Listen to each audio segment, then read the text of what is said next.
back to PTR Radio with Colin.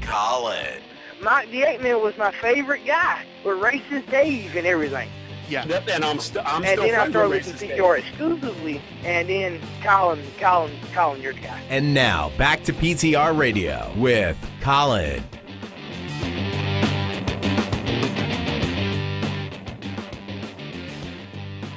Good evening and welcome everyone to another edition of PTR Radio here on the fabulous interweb.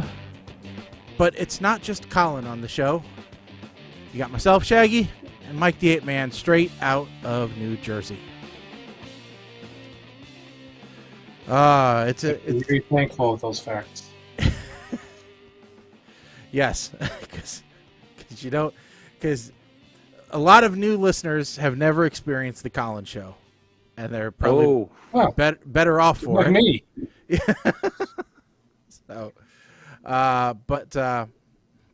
welcome. If you're curious about the show, we talk about a little bit of anything and everything that comes to mind.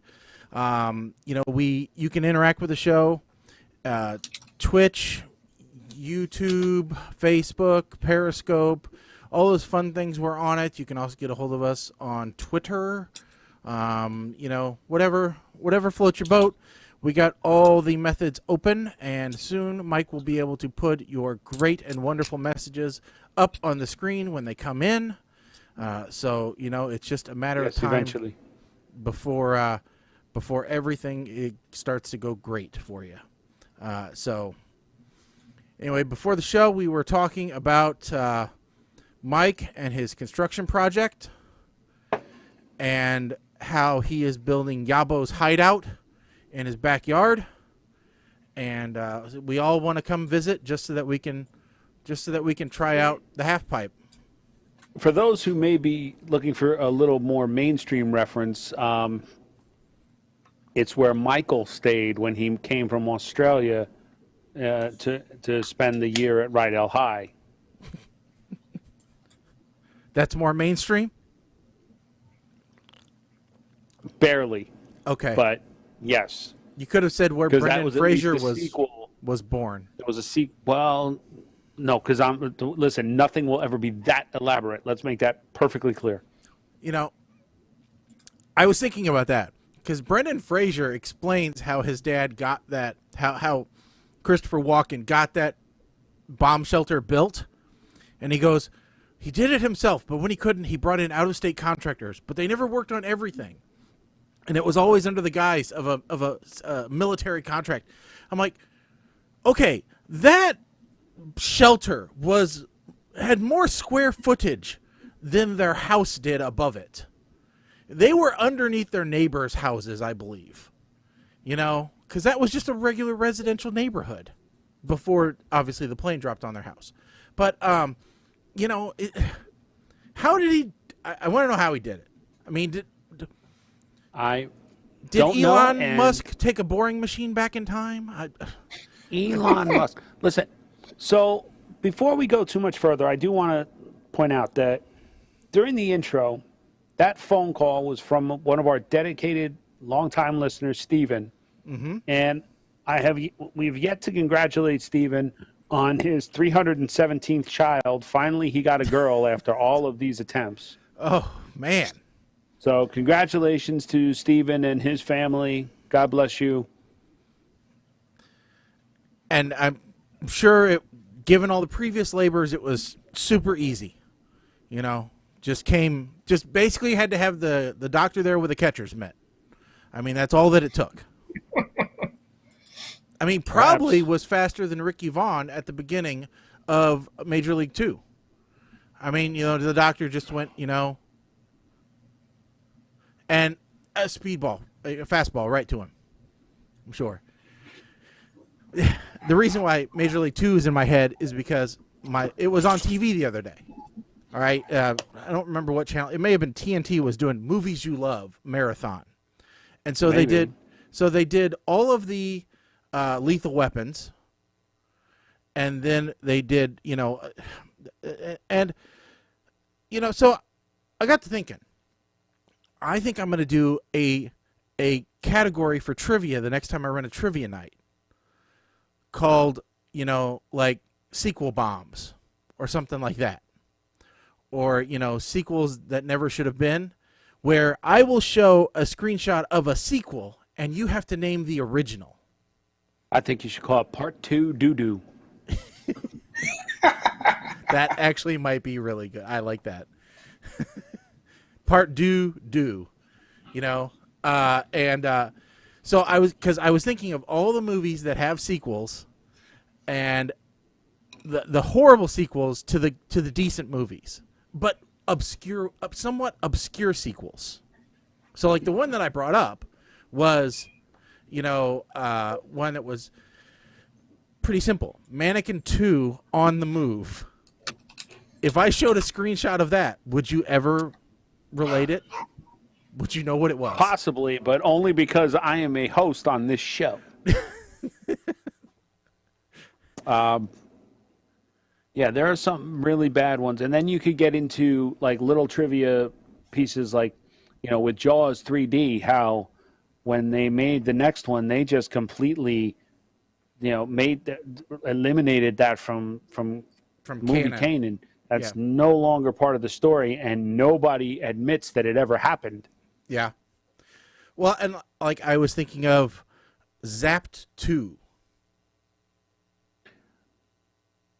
I mean, technically there were 3 Zapped movies. But yeah, I don't think anybody's going to remember Zapped 2. I could pick certain scenes from like Revenge of the Nerds 2, and maybe they wouldn't get it. It all depends on which frame you pick, if somebody's going to get it or not. Because you can't pick the frame with like the primary people in it, right? Like the carryovers like from the Police first Academy one. 2. Yeah. Well, actually, no, because that one doesn't really fit as doo-doo. I think when they brought in Lassard's nephew, was that that was was Moscow? No, that Russia? was 5 Operation Miami Beach. Okay, at that point, that's when they jumped the shark. Yeah. Okay. But no, it's cool. E.T. 2, that would be a good one. Yeah. There is Colins looking at me like, what? Okay. There's a House 2 that my wife said, really? There was a House 2? And I'm like, yeah, there was a House 2. It was actually a comedy horror. And then you get like, what the hell are you talking? I'm like, yeah, House 2. Because you had, what was it, American Werewolf in London, but then wasn't the sequel American Werewolf in Paris? Yeah. Yep. Okay, so I mean, you could do something like that. But no, that would be a good one. Yeah, By the way, because things have opened up, things are looking up that I may wind up being hired to do an event again. Well, and by hired, I mean I will volunteer because I have the equipment and I kind of miss doing it, but for no other reason than that. It's looking up that there may be events in the future. Last I heard, supposedly there was a potential for a bingo. Ooh, bingo. Nothing wrong with bingo. Yeah, and you know how they enticed me with it? They enticed me with it by saying, this time we're going to rent the big board again. So instead of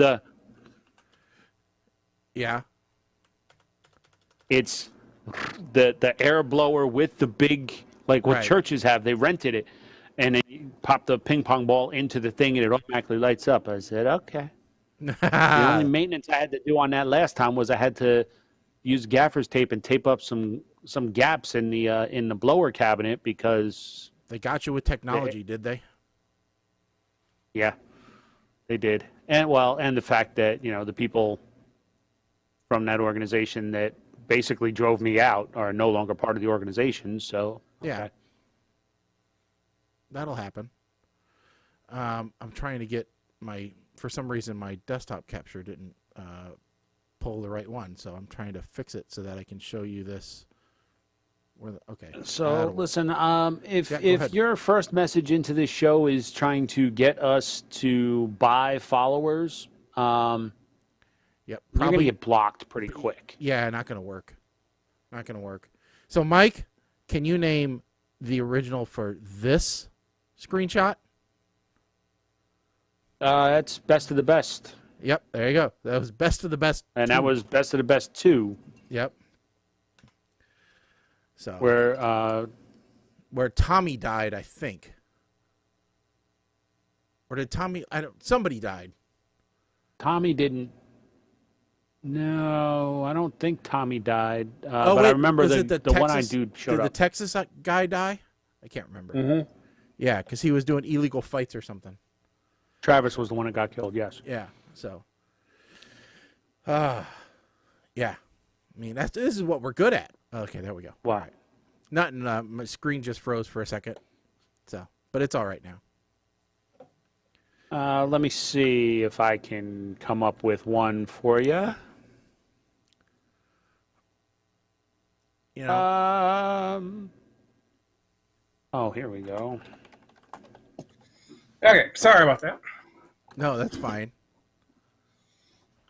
We are babysitting dogs, and we had a dog-tastrophe going on. Oh no, not a dog-tastrophe. Yes, that's the Butterstown lawn flags are great until you have 3 small dogs deciding to tangle up all their leashes into it simultaneously. Oh, Lord.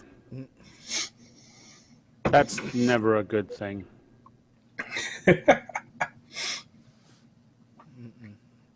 See, I gotta do this in a way so that it doesn't show. Yeah, that took a lot. I had to press F11 so that it got rid of the address bar. So, okay, let's see. How can I do this? This ought to be interesting. Let's see. Does it tell me which one is which? I don't remember. Tell you which one's which. All right, yes, okay. All right. There we go. So you recognize this one? Is that a Fast and the Furious? Yeah, that's what I was thinking. Just taking a guess. Yes, that would be Orange Julius from Too Fast, Too Furious. Oh. Yep. And I'm glad I figured out how to turn that off. Yeah, because obviously when you search for these images, you don't want that showing up in your bar there. Exactly. So. But no, that's actually a cool one. Yeah. I thought it would be nifty. So.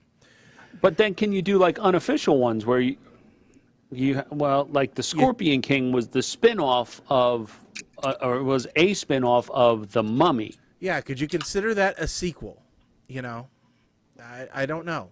And that's like for then you also have Scorpion King 2. Yeah.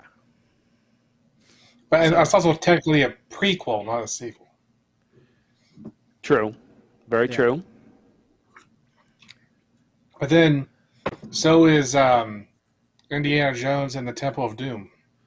Okay, so we'll whip through these because there's way too many on this list. But here's a list of 50 of the worst sequels of all time. I'm going to give you one of your own. And what the I hell's forget that? who the other person was, but I have them written down. Oh, okay. I'm going to ship those out. I don't want to listen to you. All right, shut up. I was like, who is this? I'm like, what? Colin, what are you doing? And then it was, it's me. Okay. So Clerks 2. Police Academy 2, but I think that was wait. Whoa. They said it was They're horrible. Saying Clerks? They said Clerks 2 was a bad. This is the 50 worst movie sequels of all time. Clerks 2. This is according to Complex.com. Police Academy 2. They don't know a damn thing. So far, they're bad. Honey, I Blew Up the Kid. Taken 2. I'm not going to argue Taken 2. Conan the Destroyer.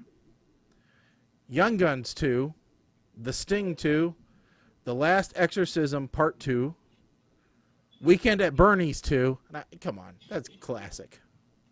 He's in Jamaica. He's possessed. U.S. Marshals. Right. I forgot about that one. Next Friday. Yeah, U.S. Marshals, because that was Tommy Lee Jones. Well, It was that was a sequel to The Fugitive. Yeah. The Fly 2, The X-Files, yes. I Want to Believe, Wall Street, Money Never Sleeps, Exorcist 2, The Heretic, Poltergeist 2, The Other Side, Return to the Blue Lagoon, The Lost World, Jurassic Park. That was just on TV the other day. Candyman 2, Farewell to the Flesh, The Chronicles of Riddick. Again, all the Riddicks were pretty good, I thought. Triple X State of the Union. Yeah, that one where they brought in Ice Cube. Yeah. Yeah. Well, but he even makes a cameo in the last one. Yes, the return of Xander Cage. Yeah. Transformers: Revenge of the Fallen. National Lampoon's Van Wilder: The Rise of Taj. I thought that was pretty funny. The Two Jakes. Jack Nicholson? Meg Tilly? No. Harvey Keitel. Piranha 3DD. That looks like it's up our aisle, actually, to tell you the truth. No, that looks like it's up your aisle. The Rage Carry 2. Fletch Lives. Teen Wolf 2. We talked about that on the last show. Dumb and Dumberer, When Harry Met Lloyd. Jeepers Creepers 2. RoboCop 2. Howling 2, Your Sister is a Werewolf. The Ring 2, Aliens vs. Predator, Requiem, Evan Almighty. I thought Evan Almighty was pretty good. The Hangover Part 2, The Crow City of Angels. The Hills Have Eyes 2, Grease 2, Blues Brothers 2000. That was just horrible. Too Fast, Too Furious, The Hills Have Eyes 2. The 1985 version, Caddyshack 2. I was going to say Blues Brothers 2000. It was a good soundtrack. Caddyshack 2 they didn't like. That's... Be Cool, whatever that is. Book of Shadows. That was Blair Witch 2. That was Be Cool was a sequel to Get Shorty, I think, with John Travolta. Okay. Yeah. Son of Mask, The Matrix Reloaded, Basic Instinct 2.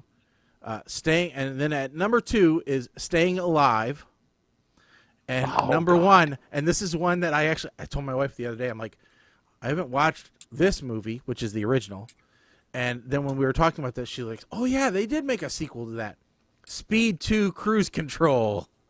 Oh God, forgot about That's that. That's the best decision Keanu Reeves ever made. Yep. So. Yep. I'm glad Sandra Bullock's career did not tank as a result of that movie. Oh, we were watching Pretty Woman the other day, and I know it's different actress, but I'm like, yeah, this is really when her career took off. I'm like, then she played Erin Brockovich and all these other things. So Runaway Bride. Yeah. Yeah. All right, so we didn't get to this on the last show, so we want to make sure that we get to it bright and early in this show.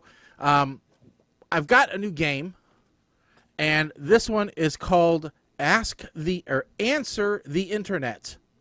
Questions as effed up as you are. Now this is challenge accepted. This is from Barstool Sports.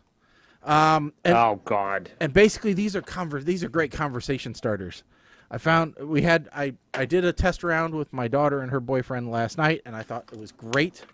So we're just going to take some random cards, and then all three of us can give the answer, because it's not like an apples to apples variant or anything like that. We can all answer. So here is the question.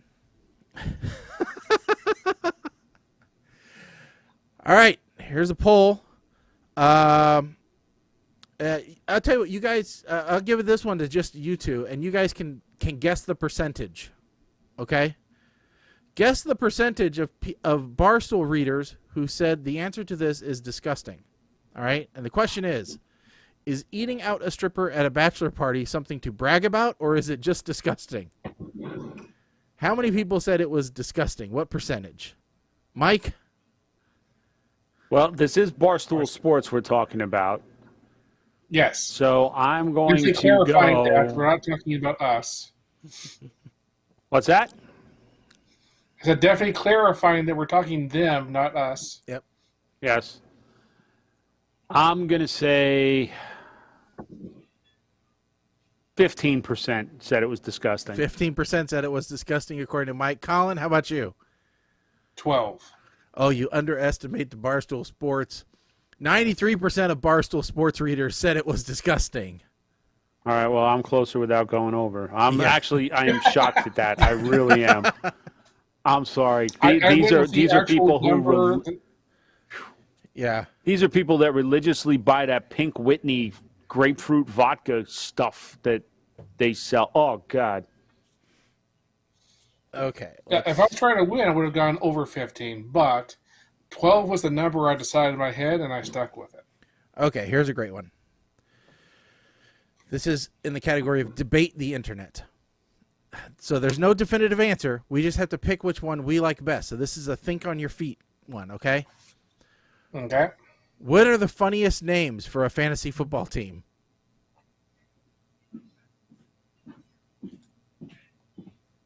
The deflated balls. Okay.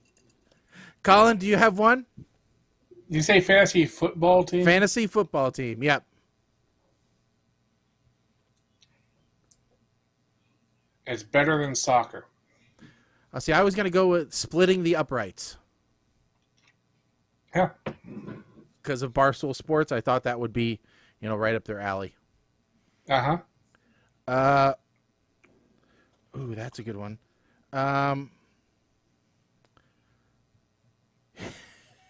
Here's one. Who's the best fat athlete of all time? Colin, you go first this time. Who's the best fat athlete of all time? Oh, fat athlete. Fat athlete.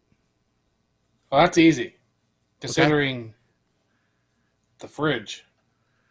Oh, the fridge. You going with back to football, okay? Andre the Giant. See, I was thinking of Andre the Giant, but then I thought, no, because he's proportional. He's not fat. He's That's what I was proportional. thinking. So I was gonna go with it's not Mean Gene was the referee. It was and Junkyard Dog was the black guy. Who was the one with all the rubber bands in his goatee? Captain Lou Albano. Yes, Captain Lou Albano. That's who I was gonna go with. He was not an athlete. He was a manager.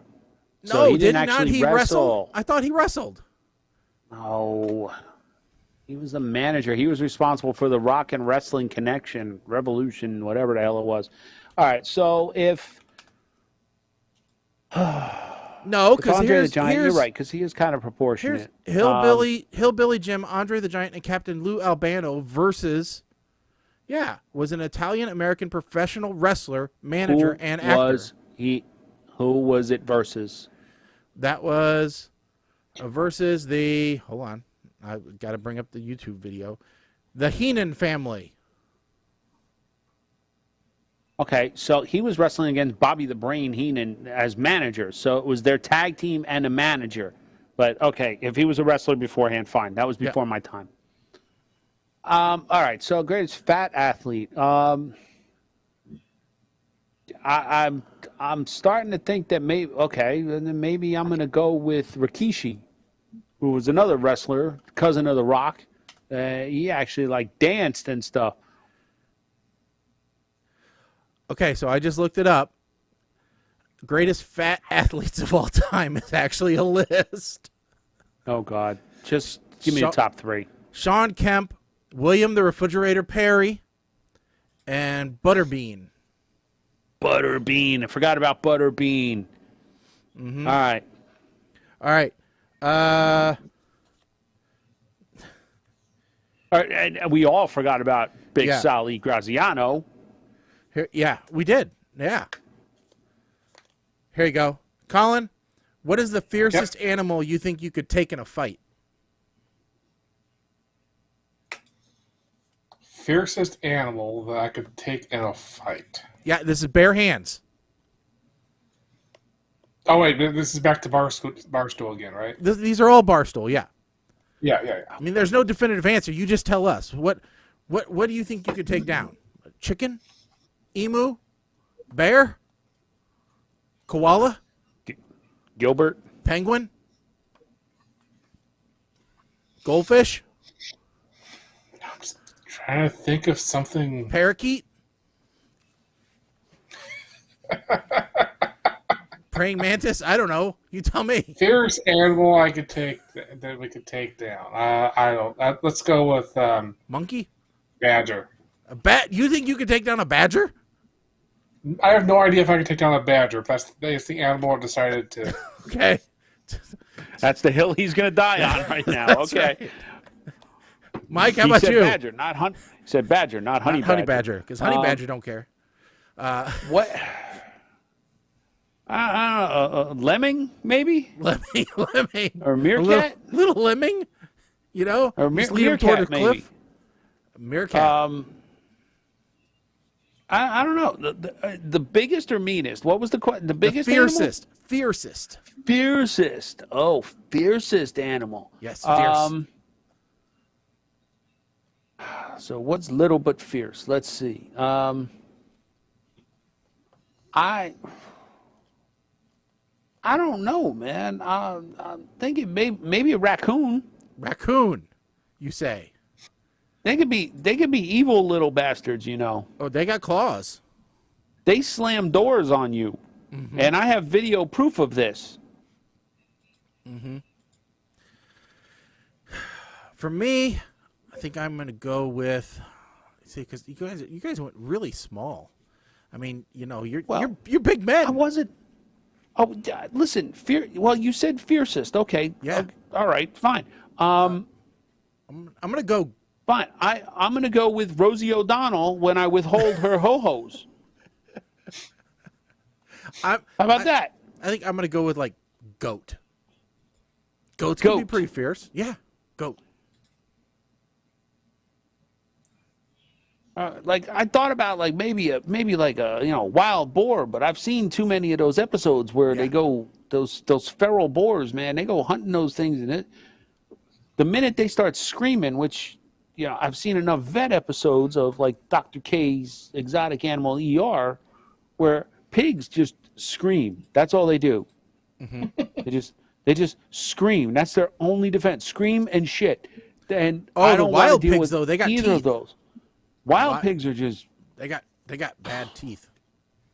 They got like English people teeth. I mean, it's horrible. But I don't know. Maybe I could take on a snapping turtle because they're fierce as long as you stay away from the business end. You're okay. Yeah. Okay. All right. Here's the next one. If you had to win a game show to stay alive, which game show would you choose? So this is life or death. You have to play the game show and you have to win. Which game show are you choosing? But it's your choice of game show.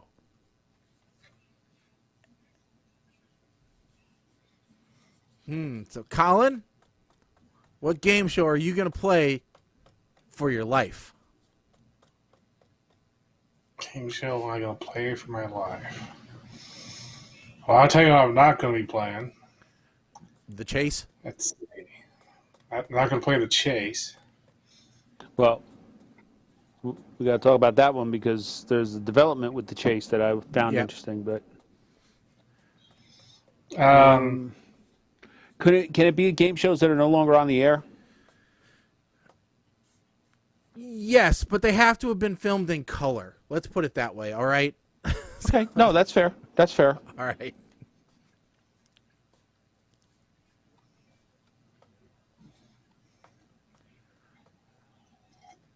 So, Mike, how about you? What Colin thinks?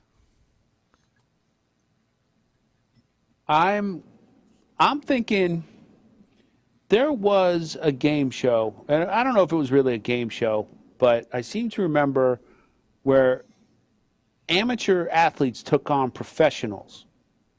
Yeah, it was called American Gladiators. No, Their professionals were like no, Laser and Blazer and Taser, and that's No. I'm thinking it was where like something like average. It might have actually been called something like Average Joe's or something, where like I would say I would be at the rink and all of a sudden a professional hockey player would show up and start shooting on me like that kind. Pros versus Joes. That's it. Was Pros an versus American Joes. physical reality game show that aired on Spike from 2006 until 2010. I would say either that or Welcome to Myrtle Manor. What's it? So you have your life in your hand, and you're going to pick a game show that puts you up against a professional. So like you're just doing your triple lutzes at the ice rink, getting ready for the game, and suddenly you're playing against Gordie Howe. And, well, that'd be easy because he might be dead. All right, fine. You're playing against, I don't know, somebody who's really, really good, and that's what you're going to pick? Well, I don't know what. Listen, I don't have the brain power to compete on any of these other ones. I'm not that agile that I could compete on Wipeout. Okay, yeah. I am not going to do American Ninja Warrior because, well, we saw that just digging a damn hole, I can't hold on to anything with this hand. Now I got the opposite of crab hands here. Well, and now they've lowered the age to 16, and some teenager's going to whoop your ass, and you're going to die. So, yeah, salmon ladder, forget it. I'd just be like, I'm out. I'm done. So, I don't know. Is there some kind of like racing game? Oh, there was a celebrity NASCAR racing thing where they were paired up with a pro driver.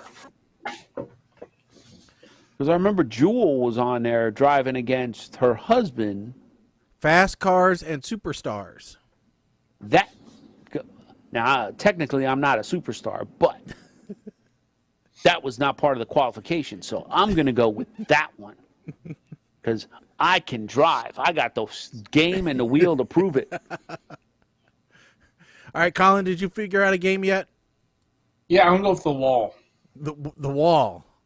I don't even know what the wall is. Hopefully you don't have to climb it. Isn't that like the giant? Isn't that the giant? Is it Plinko game? Yeah. And all you have to do is, at the end, you either sign the contract and get the money you got from answering questions, or you don't sign the contract and get the money from the wall. So you just make sure you sign the contract and you're golden. See, he thought about this way too much. He had too much time. See, for some reason, I got in my head, I'm gonna play the old TV show Bumper Stumpers. What the hell is that? It's where you had to basically decode people's license plates, vanity license plates.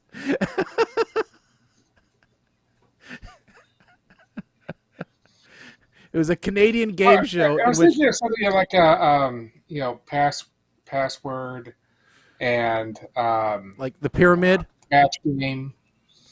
Well, I was thinking those, but match game might have rocked on. That would have been good, depending upon who's on the panel. Depending on who I got paired with, whoever was on my team, I might do 25 words or less. I don't know if you guys have seen this game show yet. No, but it's on at lunchtime, so it's on Fox 5. Meredith Vieira hosts it, and basically, it's kind of like Password, where you have to get your limited number of words to describe it. Yeah, so I might consider that depending on who my teammates are. Just the celebrities, I could tell you that what's the guy, Ross Matthews? Is that his name? I would take him and Greg Grunberg as my teammates and put my life in their hands. Never know. They might choke under the pressure, knowing that they got your life in their hands. But they can't know that my life is in their hands until afterwards, because then I don't want the pressure on them. I need them to perform, goddammit. I'll tell you the game show I'd most like to see come to the U.S. is Pointless. Pointless. Why is it pointless? It's a reverse Family Feud. So with Family Feud, you're trying, especially in the final round, you're trying to find the answers that most other people picked. Pointless, you're trying to find the one that least people said. Hopefully nobody said. So they'll ask 100 people to name WWE wrestlers. So if you said Andre the Giant, Bob Barker, you'd have a very high score. It'd be 98. But if someone come up with someone who's very obscure and nobody said, then he scores 0. So but it would have to be someone who. But it would have to be someone who is actually been a wrestler. So, you couldn't say Bob Barker and get points, because obviously Bob Barker has never been a wrestler. All right, but I could say Doink the Clown. Yep. Okay. Yep. So about the chase. Mm-hmm. Yeah. I'm wondering, are ratings that bad, or did they just decide, hey, let's really kick it up, because they brought the Beast from the original British version. Uh-huh. Well, hadn't he been doing it on Game Show Network? Yes, he was the original U.S. The Chase. He was on there. What they said is that they decided in the first season to just have the 3 Jeopardy guys. And then they always plan to bring the Beast in for season 2. And as time goes on, they are planning to bring in more chasers, much like the UK version does. Okay. All right. Also, they made a lot of changes to the second season of The Chase. So, for example, they finally got standards and practices to let them have the host read the questions before the episode shoots. So that's not the first time she's seen the questions and has to read them that fast. Season 1, during the cash builder, they were doing $25,000 an answer. And they realized that meant that nobody was ever going to go for the higher answer, because they already had $200,000. It's why would I pick the option to go $300,000? That's $200,000. So they reduced that to $10,000. So now they have people choosing between $60,000 and $300,000. So then you got a little more of a decision for people to make there. So anyway, it is moving a lot better. That first season of The Chase in the new version was not just a bit, was extremely slow. All right. So, left, right, center. Which one do you want? First. Left, right, or center? I got 3 cards in front of me. Colin, which I think one? right. Right. Okay. If you were born with your hand stuck in only one of the rock, paper, or scissors, motions forever, which position would you pick?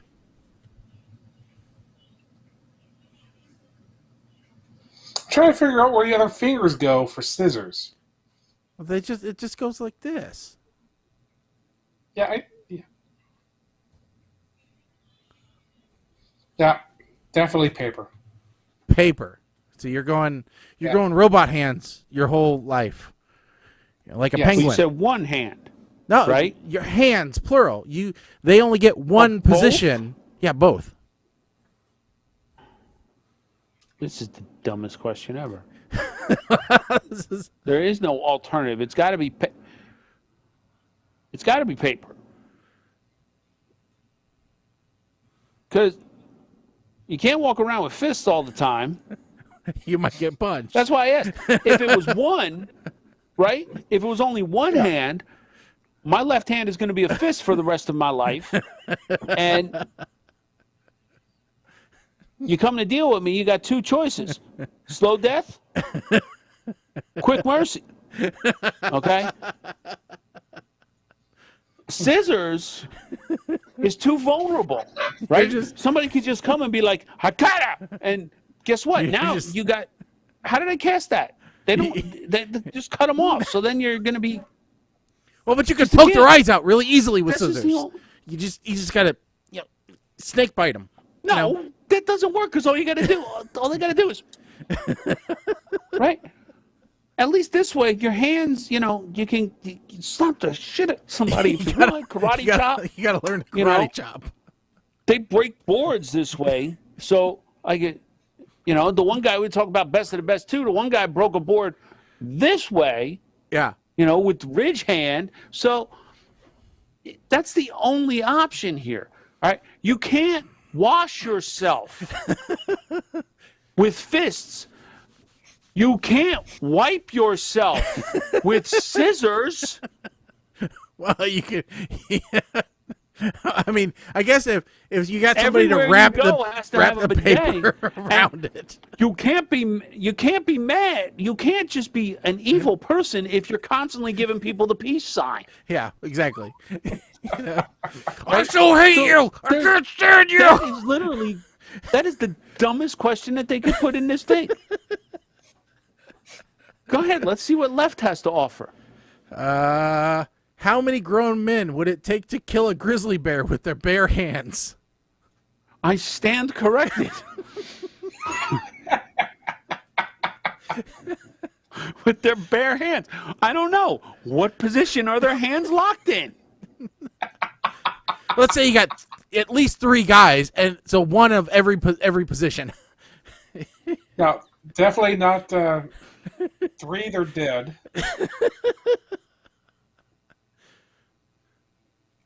And what kind of grizzly bear are we talking about here?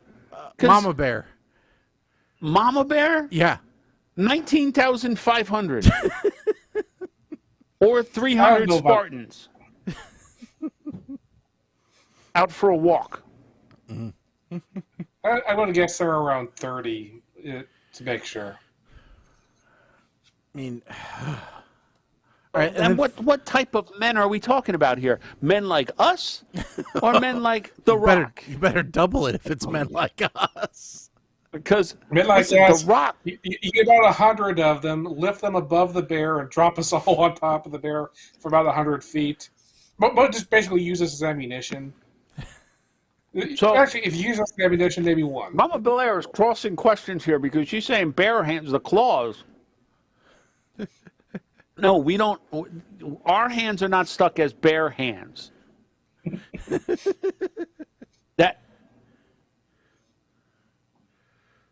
Oh. I don't know. I'm going with at least a dozen guys, at least. But I also saw The Revenant, so I know it's more than one. Here's another great question that men have been asking for years. I mean, eons, really. This is probably in the Bible. Would you rather have wet socks for a whole year or a year-long cold? Year-long cold. Agreed. Yeah, I'm thinking so, too. At the end of the year... I hate wet socks. I hate my feet being wet. Oh, that's the point. After a year, you would not have feet anymore. So I'd rather, at the end of the year, listen to... what movie was that? Was that Forrest Gump or was that Apocalypse Now? Which is the one that with the... What are you talking Forrest Gump. Forrest Gump. Got 2 rules. Gump. Everyone fights. Take care of your feet. Yep. Clean socks. Change them out every chance you get. Mm-hmm. Yes. These are some really good ones. Guys would it take to kill a bear? Barehanded. Would you rather date a 9 with a really annoying voice or a 4 with the sexiest voice ever? I'm not answering that. I'm not answering that. No good can come from that. I'm not answering. Nope. I'm just going to drink my Terramana and be done with it. Well, Yeah, I'm going to say neither of those have much to do with anything. Would you give Everything up sex? froze up for a second. I thought we lost you. No. Sorry. Would you give up sex to be able to dunk? No. That's only in the Barstools kit. You know, that only they would think, oh, yeah, basketball more important.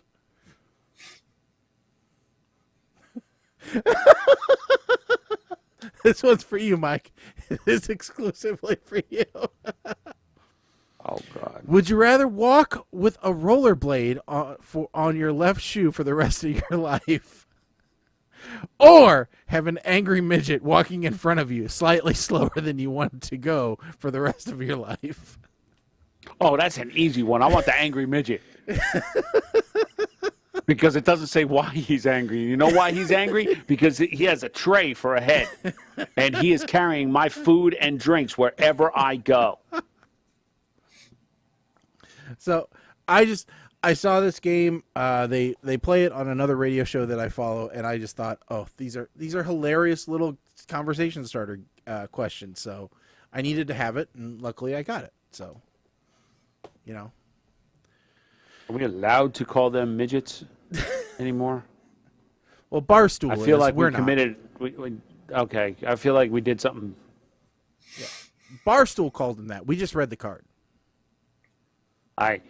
So, as I referenced, I finally gave in, and I purchased a bottle of Terramana tequila. Oh, you finally got wore down by all the Instagram ads? And I Facebook don't posts? follow The Rock on Instagram anymore. We actually went out and I had a cocktail made with it, and I was like, this is actually not bad tequila.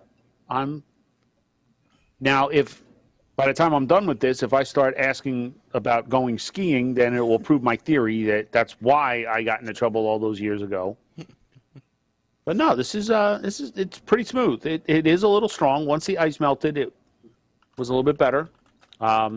But what kills me is you go to their website, and they have a whole list of recipes where, of course, everything has to be a play on the name. Yeah. And instead of a B-A-Y breeze, they have a B-A-E breeze, a bay breeze. And immediately I said, I suddenly hate you. Because that is the one word. I hate when people call their significant other my bae. Yeah. So, similarly, I ordered some new stuff. It should be here by the next show. You know, I love my Three Brothers cider, right? Order it all the time. In fact, before I could order it, Colin and I were going to stop by the brewery and, you know, bootleg some home after we visited you. I was actually asking him what the dimensions of his trunk were so that I could figure out how much I could purchase. You know, but, you know, now I can order it and have it delivered, which is nice. For me, bad for the UPS guy. You know, it's not the lightest thing in the world for him to deliver. But they just came out with a new flavor that I ordered. Like I said, it should be here within a couple days. Cherry Limeade hard cider. Okay. You know, it's, you know, got good reviews so far, so I'm excited. I like most of their stuff. So Yeah. Yeah, you do Shaggy does the mead. I mean, does the cider. I do the mead, which is what I was drinking with my actual mead mug here. I saw that the local Benny's has a small mead section. When I was in there the other day. Yeah, in fact, the mead I buy, the Groenfell, they're now distributed to Illinois. So I'm not sure if it's shown up anywhere around here, but it's technically possible it could. Yep. So, but yeah, So I'm excited about a new product coming in. What? Now they got another one. They just came out with another one today. Banana Tutti Frutti hard cider. I don't know that I want a banana cider. Nope. That just seems odd. Seems really odd. But I kind of want to try it just to say I've tried it, because I tried their pineapple orange. Turns out that is a great breakfast drink. But anyway. All right, on to some of the items on our white list, since we do have a couple. Now, just a few. We talked about the COVID crisis for the last year, I think. And I think that, not maybe we're saying it, but a lot of people are saying, hey, we're getting towards the end. We're over the hump with inoculations happening across the country at a pretty good clip. Now all we have to do is deal with inoculation hesitancy. Now, as we've discussed, everybody on the show has gotten their vaccines, and we, encourage other people, to not just do internet research, but, do legitimate. If you have questions, talk to your doctor, and, get the vaccine that, is right for you. But employers are also getting on the bandwagon because it's, at least currently, it is allowable for them to say that you have to have the vaccine to continue to be employed for them and to come into the office. Although there are some lawsuits, I guess, that are questioning whether that policy is actually correct or not. And this all stems from, really hospitals and medical providers have always had a policy of, listen, you get if you want to work here, you get your flu vaccine every year. You get you're up to date on your vaccinations. Just like when we all went to school and we had to have all of our vaccinations, right? I don't remember when I was in school anybody saying, well, okay, we have a maybe there were some religious-based exemptions, but we didn't have soccer moms on Facebook who just decided that they liked Jennifer McCarthy, and, that was why they weren't going to do it. So here are a couple of things on that. First, there are only certain vaccines that were required, and yes, they were generally accepted as safe. And when we were growing up, also, not every other kid was on the spectrum.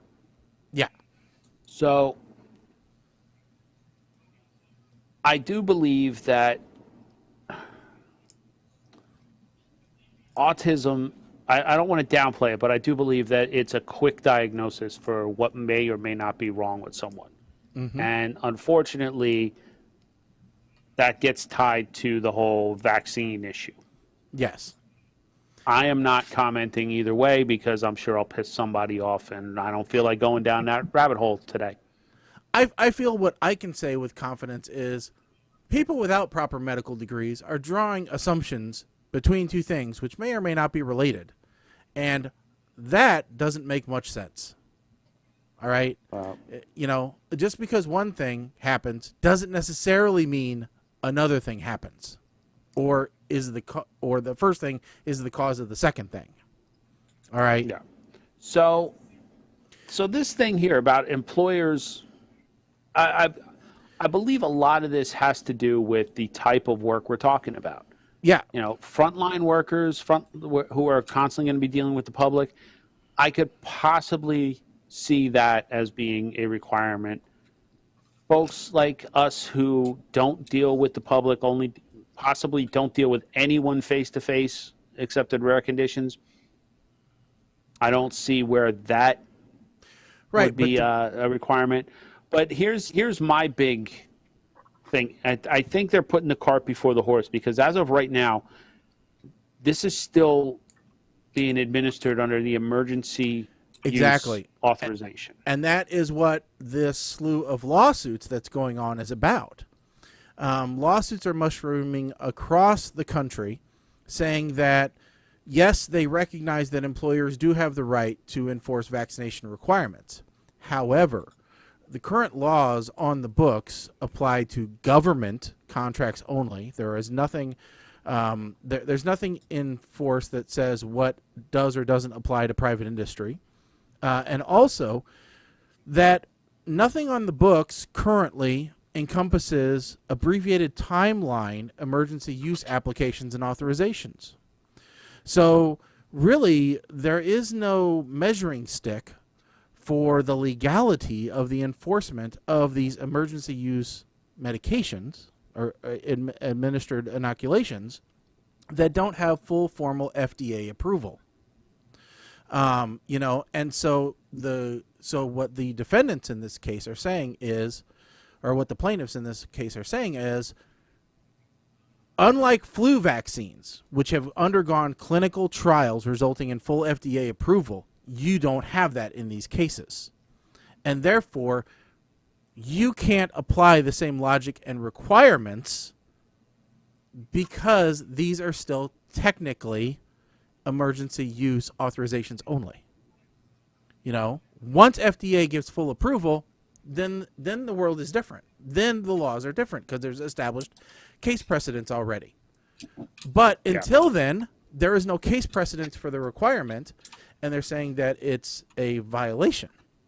And I can understand, at least legally, where they're coming from. It doesn't mean that I necessarily have to agree with them, but I can see legally where their point is coming from.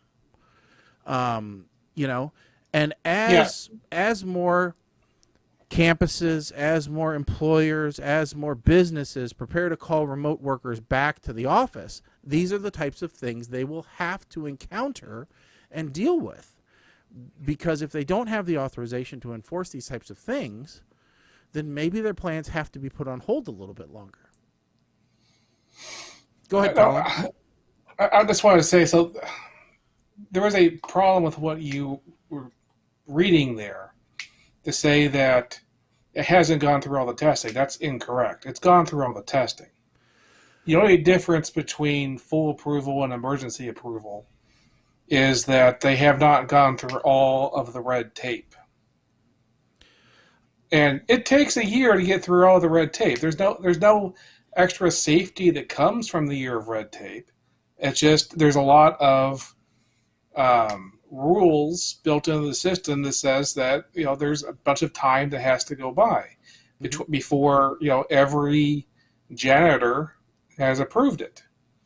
And I think part of that comes down to, and this is the only credence I will give to the argument is that, and you could take this and you can expand it way beyond what I'm going to say here, is that, they're still finding side effects that were not exposed in the original test groups. There was just a link to some potential heart issues that were linked up. Now, again, it's a very rare scenario, but the types of things that only time will tell. To your point, Colin, that red tape is there to find, right? Yes. So, that's the only thing I'm giving credence and there to is this. a part. Yeah, but there's also a part of this that because it's under emergency use right now, any of us that got the vaccination, because it's emergency use, I believe they are protected from any legal action as a result of taking this vaccine. That's right. If they have FDA approval and they're like full, honest approval, so there's a safety issue, and I agree with you. Do I think that there's any credence that there could be long-term effects that we don't know about? Perhaps. Right, and I'm not saying that there I think aren't. the chances are low, but there's people who are genuinely concerned about the safety. There are people that want that safety net saying, well, now that it has been approved by the FDA, if I get sick as a result of this, I have legal recourse. Right. Right? And then there are folks that are just like, They're just Well, obstructionists. You can't tell me what to do. That kind of thing. Yeah, and let me point out, and I'm not justifying any one as being right, wrong, or indifferent, but I do kind of understand. I don't think until these are approved, I don't think that the companies have the legal authority to mandate it. Yeah, That's especially since there are alternate working arrangements already in place. It's not like they're saying you cannot do your job if you don't have this vaccine. If you've been doing your job all along, yeah, and let me point out just real quickly here, Colin, that there might be long-term things that we don't know about with the vaccine. We know for a fact there are long-term effects of COVID-19. Those have been documented. We know about those already. So don't think that you're saving yourself from one potential bad thing, for another. That may not necessarily be the case. So don't let the worry about what's in the vaccine push you towards a real potential issue long term. So I'm not going to claim that's a good thing, but I will say it is a state by state difference. There are some states where if you fire someone, you have to give a reason. Mm-hmm. But there's a lot of other states, they don't have to have a reason. They can fire you just because they don't like you. Yeah. And there is no legal protection on saying that I don't want to be vaccinated, but you can't fire me. That's not a legally protected thing. I'm not sure that's an okay thing, but that is the situation people are going to be in. Yeah, I mean, there's like I said, there's arguments going all around this. Now, to Mike's point about companies bringing people back when there are working alternatives, I just saw an article today, and I think I posted it in Slack. Apple had made an announcement, and an internal memo had leaked a while ago that they were going to bring everybody back into campus. They were going to start bringing back people at least 3 days a week, and depending upon your particular role, it might be 5 days a week. Well, turns out maybe Apple doesn't know what their employees actually want, because I guess there is a large sector of the employees that said, no, that's not what we want, and your idea that it creates more performance and more synergy and whatever other buzzword you want to throw at it is incorrect. And Apple's not alone in this backlash of employees. There have been numerous companies, according to at least this article, that have found out that now that their employees are returning to home, or are home and being asked to return back to work, a lot of their employees are retiring, are finding other opportunities to continue to stay at home. There was an article that we didn't quite get to in the last show that showed that I think they looked at maybe it was 50,000 people that they surveyed. It said that they would rather continue to work from home than get a $30,000 a year pay raise. Yep. And I can definitely them. believe it, because when you look at, especially the way like I have been operating the last year, not having to go into the office, not having to worry about the drive home, not having to worry about the additional cost for lunches and all that other stuff. My reality has been somewhat small because we don't have any kids at home. You take that and you amplify it by somebody who maybe has 2 children that they have to have, say, after-school care for.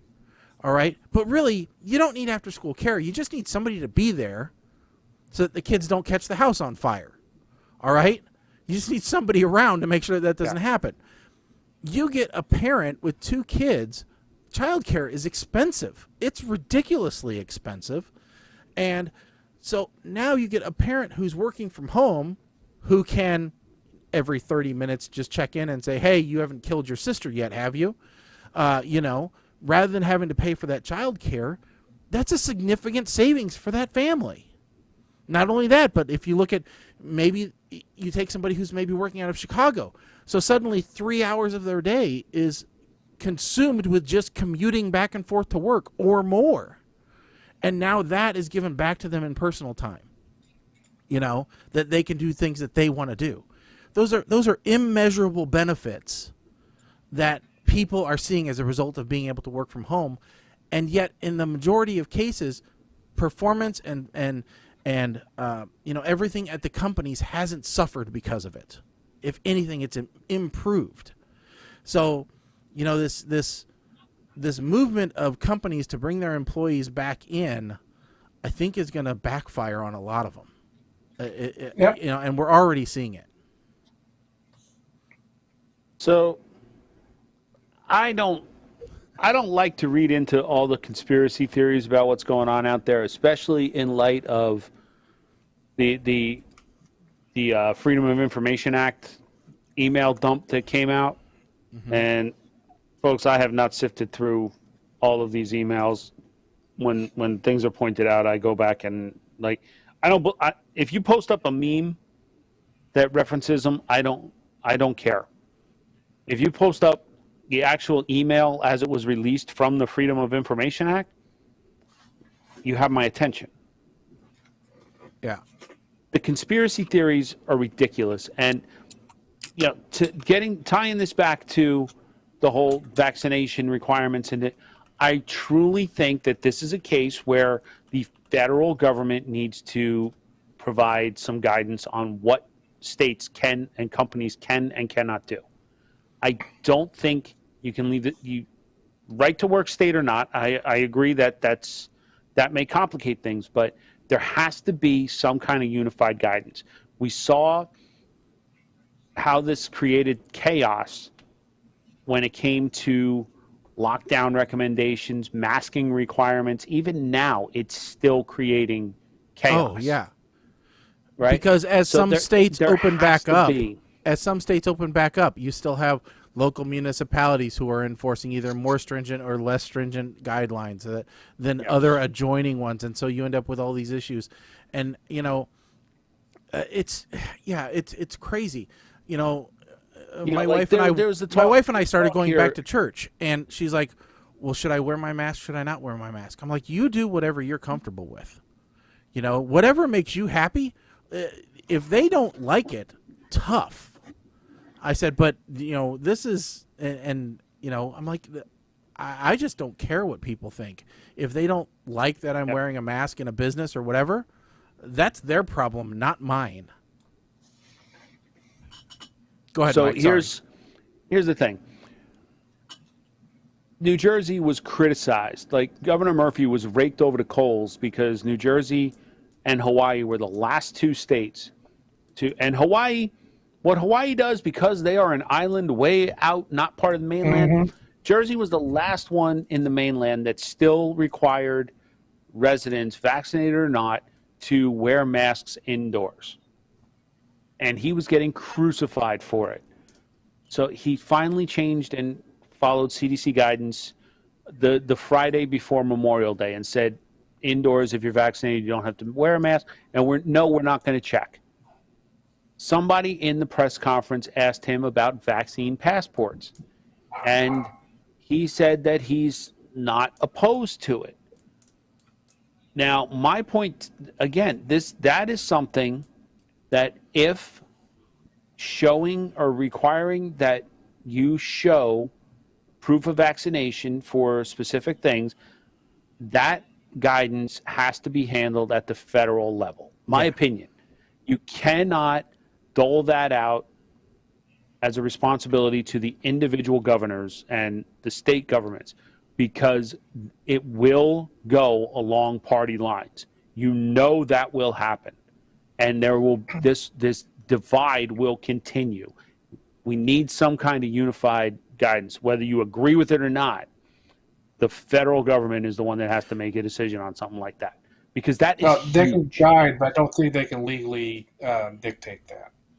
Well, I mean, look at it this way: what were to happen if all the states said, "You know what? We're not gonna we're not going to recognize the driver's license from other states. And so if you want to drive in our state, you've got to get our driver's license to drive through our state.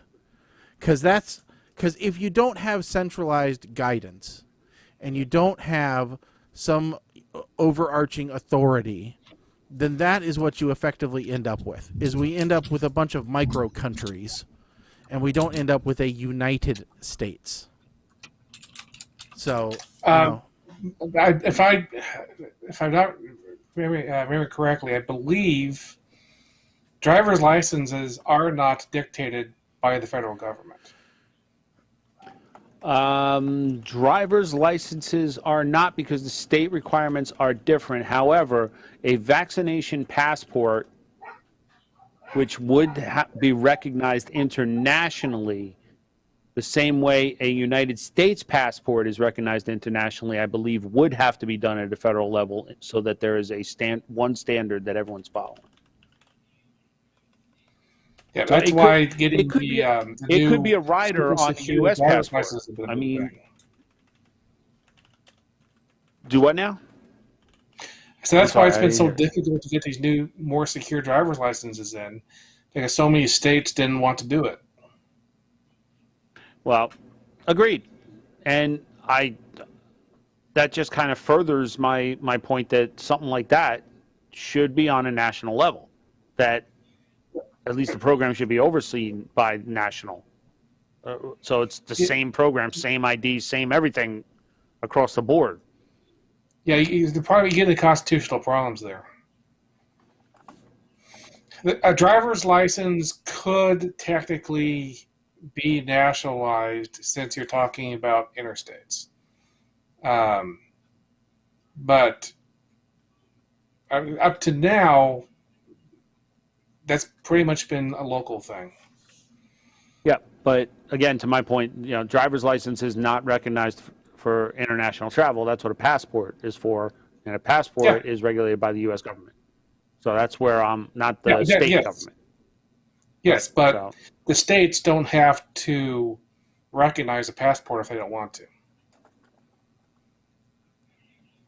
True. Oh, that's why I was looking up. Why do the states have to abide by the identification cards of other states? Because I think that it may not be a federal law, but I think it's a federal joint agreement between all the states. Yeah, there's been some compacts between the states. So, yeah, all the states have agreed that your driver's licenses do transfer. Yes, it's the driver's license compact is an agreement between states in the United States of America. The compact is used to exchange data between motorists' home state and the state where the motorist incurred a vehicular infraction. But that is an example of national coordination. And that's what I'm saying. That one you're looking at was superseded by the driver's license agreement. Yes. Okay. That actually was an agreement between all the states, not involving federals. Yeah. But I don't know. Anyway. That's a very complex thing. Although, so as an example, here in Illinois, people started getting messages from the Illinois Department of Transportation saying that they needed to verify their driver's license. And so I had to go to a website to go in and enter the driver's license information to verify it. And I was watching going, if you're going to go to the trouble of getting these screenshots and stuff, wouldn't somewhere along the lines you realize that the Illinois Department of Transportation has nothing to do with driver's licenses? Here in Illinois, the Secretary of State is responsible for the DMV, not the Department of Transportation. Yeah, I love using that example. In other words, we at transportation deal with the roads themselves.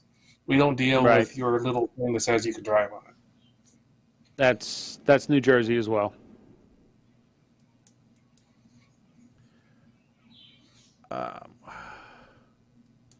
I don't know. I'm very curious to see what happens. Even on the state level, I'm I'm so frustrated because of Yeah. the legislature that passed. They ended the damn emergency, or they signed the bill Friday to end the health emergency in New Jersey, but in order to do that, they basically codified 14 of the governor's executive orders related to the health emergency into law until January 1st. So they basically just eliminated the health emergency in name only, and it was 100% partisan vote that had, and the bill had 0 committee hearings for public input. Oh yeah, I hate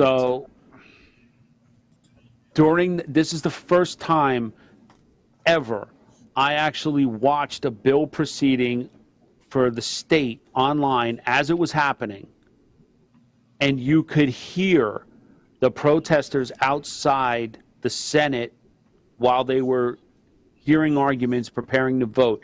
You could hear the protesters outside almost as loud as the senators that were speaking.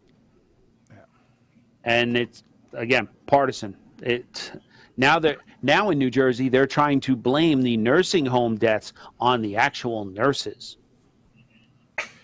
by trying to pass a bill saying that they need to completely redo the guidance and oversight of nurses in long-term care facilities to prevent the deaths that happened during the pandemic from ever happening again. Wow. You're going to blame the nurses for all of those deaths. Wow. And we know it's really not the should nurses. move on because... No.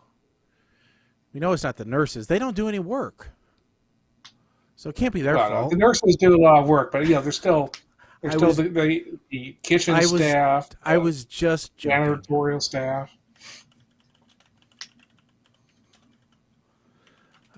They tried as hard as they could. It's an impossible thing. It has nothing to do with, and speaking specifically in the long-term care facilities, it has nothing to do with the executive orders signed by our governor telling hospitals to send COVID-positive residents of long-term care facilities back if they're not showing any symptoms. Yeah. Yeah, unfortunately, that's what happens when the hospital's full. Yeah, but the hospitals weren't. At no time. In New Jersey, at no time did the hospital bed count exceed, I want to say, like 78-point-something%. That's as full as our hospital system got.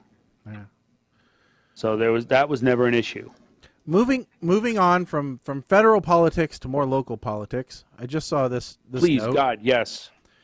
Wisconsin homeowners told to remove LGBTQ pride flag because it violated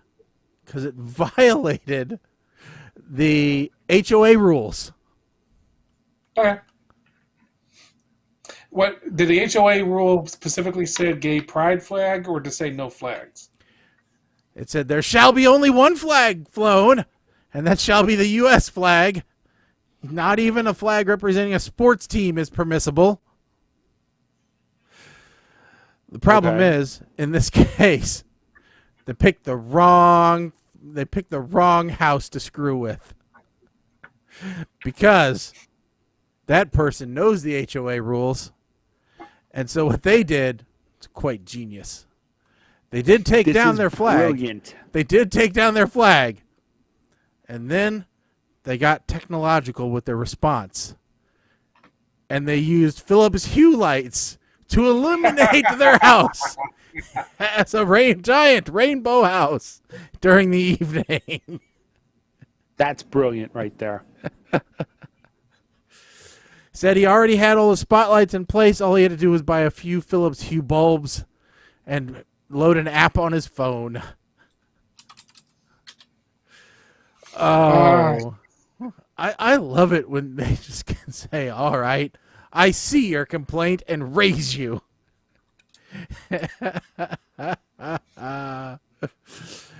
Oh.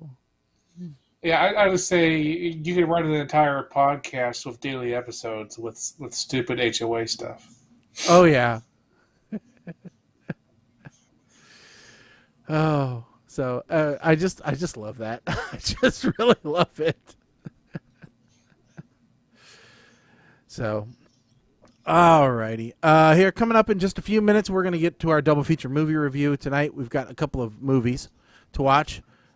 Making Babies and Mr. Right.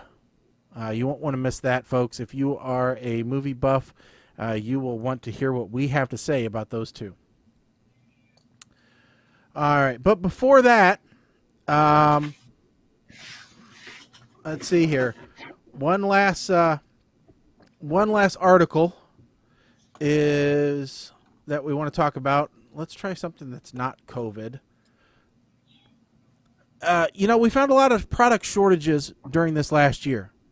And as a result, some companies have decided that they're just not going to make some of their products any longer. Coca-Cola has decided there's 10 products they're just going to discontinue. Actually, they're going to discontinue 200 of its beverage brands, but here are the 10 that you might know the most. Tab. If you like Tab soda, it is on the hit list. You can remember Tab from Back to the Future. Yes. I think all the people who drink Tab are finally dying. Dead. Odwalla, which is a juice drink. I never heard of it. Juice and smoothie brand. It's been in the lineup since 2001. Zico coconut water. I believe I've seen it on the shelf. I've never seen anybody take it off the shelf. Next up, Coca-Cola Life. Now, we wouldn't know it around here, but it was first released in Argentina and Chile in 2013. It's a stevia sweetened drink containing only 89 calories. It's also available in the UK in 2014.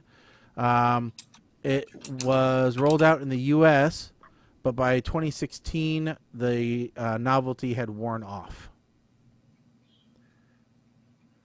Coca-Cola Black, the coffee plus Coke variant. So that's kind of ironic because they just brought Coke with coffee back, both coffee and vanilla, and it's delicious. So the fact that they got rid of Coca-Cola Black, I don't know, maybe is the naming. Could be. It's probably the same freaking formula. They just renamed it. Could be. Coca-Cola C2, which is without the calorie and carb load. It's basically half of the carbs of the original Coca-Cola. But it lost out to Coke Zero. Next one, OK Soda. This doesn't look like anything that we would be interested in. Didn't live up to the hype. It's been on the chopping block since '95. Diet Coke with lime. I believe I tried this. I did not like it. Didn't like it at all. And every time they try something with a new flavor, it's usually not a great. You got Coke, you got Cherry Coke, and Diet Coke. Stick with those three. You don't need any more. So this is not a recent list, by the way, I figured out. This is like a list of everything Coke has ever gotten rid of. Diet Coke Feisty Cherry. All right. New Coke, obviously, we know that one was gone a while ago. So those are the ones that were either already chopped or on the chopping block. Yeah. Yeah, like C2 went away in 2013. It was actually replaced by Coca-Cola Life. And then finally, just a touch point. Did you guys see, is it, who's going into space first? Private citizen. Who's going into space first? Because it's not Well, it sure does explain why he decided to quit his job, doesn't it? Yeah. Bezos Bezos, is of going to course. be on the first crewed flight of the Blue Origin rocket, and he will beat out he will beat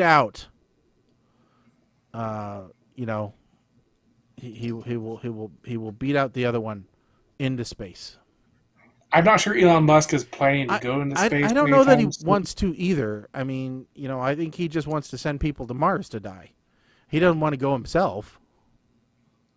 So, but yeah, Jeff Bezos is going to space on the first crewed flight of the rocket.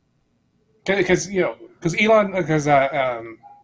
Jeff is going to be going into space just a couple weeks after he has, resigned all of his public officer positions. I mean, Elon just wants space to be able to get rid of bodies. We've already established this. He sees it as a giant body dump.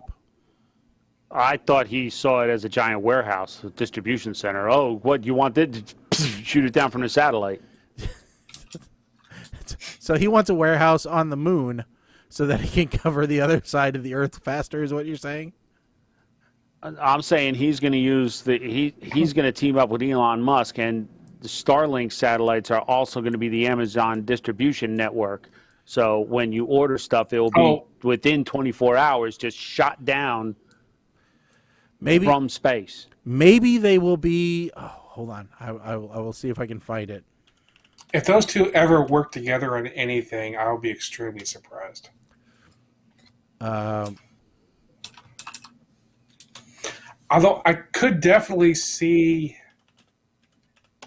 So Bezos has the ability to go straight up into space, where Elon's rockets have the ability to actually go into orbit. So if Elon really did care about that, then he would do the orbit thing and then say, okay. Yeah. So, oh, damn it. Yeah. It is such a horrible quality. I can't even play that. But I really want to. All right, so I may anyway, just because it'll be horrible quality, but we may play it anyway. So he would do something just like this.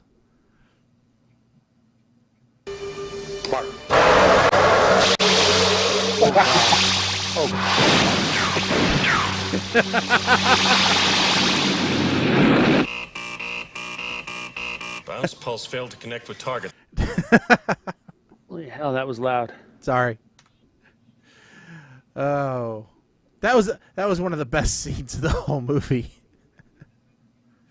So, all right, it is time. I think. Oh, you mean when Chevy Chase is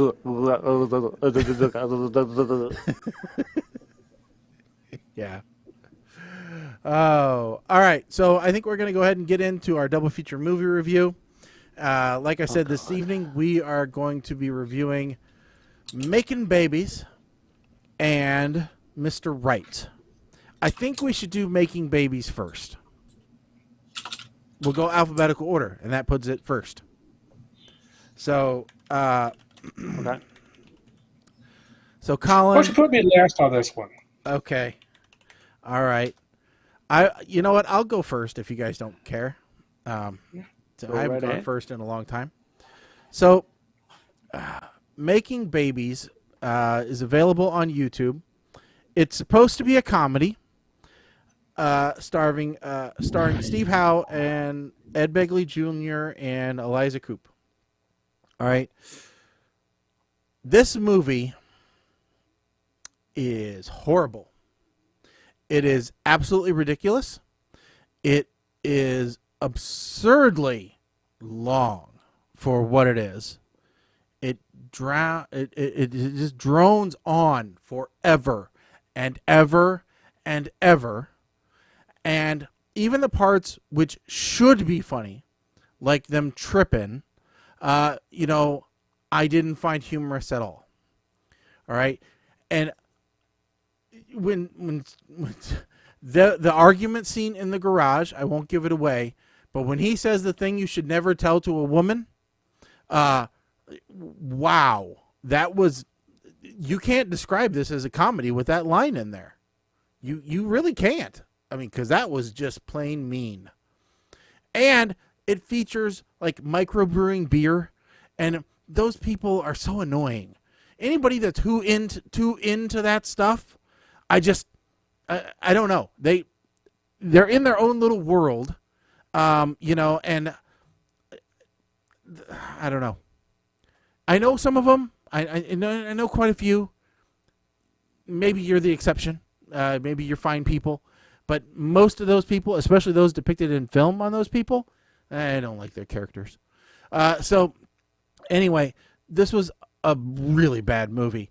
And I don't really understand. Was this a Kickstarter? Was this something? I don't know how any company paid for this. But anyway, I'm going to go ahead and give this a puke from my review because, like I said, I was just begging for it to be over so many times. It was horrible. And so, all right, Mike, you're up next.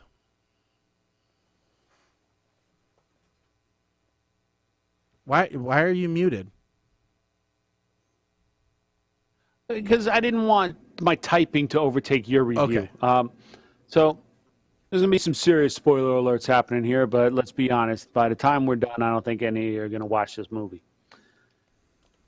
So there's a scene in the church where the mom is chastising the daughter for not being pregnant yet. And this set the tone for me because this is hitting a wee bit too close to home. See, I've been on her end of similar conversations being an only child with no children. So we're just going to leave it at that. And it turns out that we are at Miley Cyrus's wedding. And Miley Cyrus is the one getting pregnant. Wow. Now, there is something about Ed Begley Jr. in this movie playing a fertility doctor that is a little unnerving. And him giving a speech about doing whatever it takes to get you pregnant, it's a little scary, to be quite honest with you.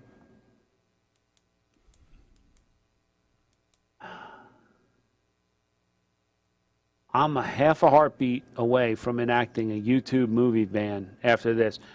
The whole conversation in the bar where the doctor is talking to the guy about his sperm counts and then the double breast pumping boss. And just when I thought the characters in this movie were going off the rails, we get Dollar Store Dalai Lama. And Dalai Lama has made this movie a little funny. What's up, peyote and Instagram filters? Makes any time a good time. The dude is trying to pay his own wife for sex. Listen, I have never in my life ever used cash to pay for sex with my wife.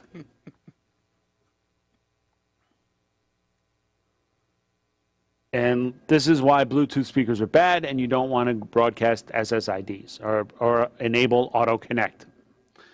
And after all of that, of course, they finally get pregnant. Listen, folks, if you've got kids, this movie might be okay. If you went through a tough time trying to get pregnant, this movie might open some old wounds, or depending on how it turned out, it might make you nostalgic for what you went through trying to get pregnant.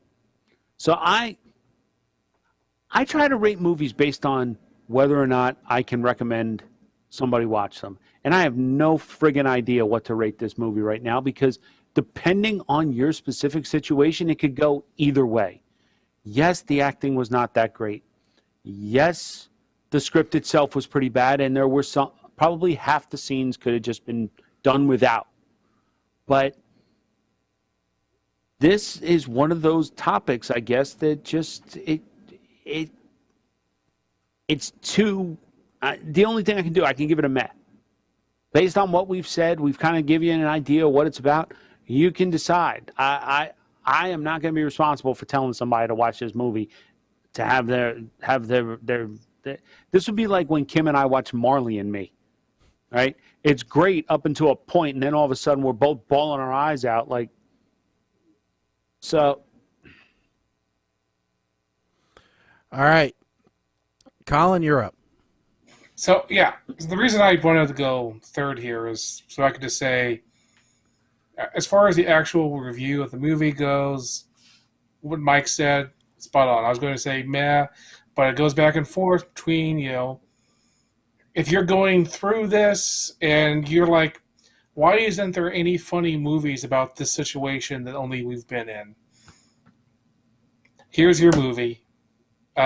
Enjoy. I have no idea why anybody else would want to watch this movie, but it is specifically made for that large population of people trying to have kids and having trouble. So there you go. But here's what I want to talk about. The husband in this movie is supposed to be a computer programmer, something that Shaggy and I have a great deal of experience in.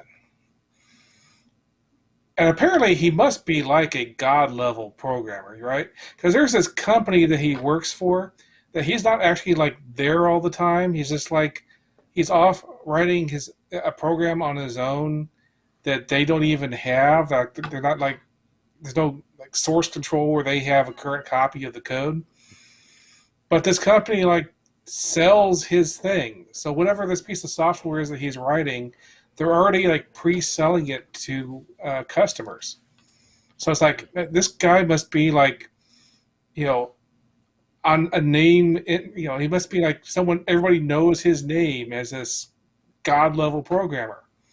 But then his company gets sold to somebody else, and the first thing they do is fire the entire IT department, which this is a company that sells software. And someone bought them, and the first thing they did is fire everybody who writes software. I mean, that'd be like someone buying a brewery, and the first thing you do is fire all the brewers and close down the brewery. I mean, I didn't, that. So this guy's like, I'm a god-level programmer, but now I want to mess around and I want to brew beer. What's he doing? I mean, he's like sitting around the house. I mean, brewing beer is not something you do full time, unless what I mean by that is when you don't actually have a brewery, all you have is a garage.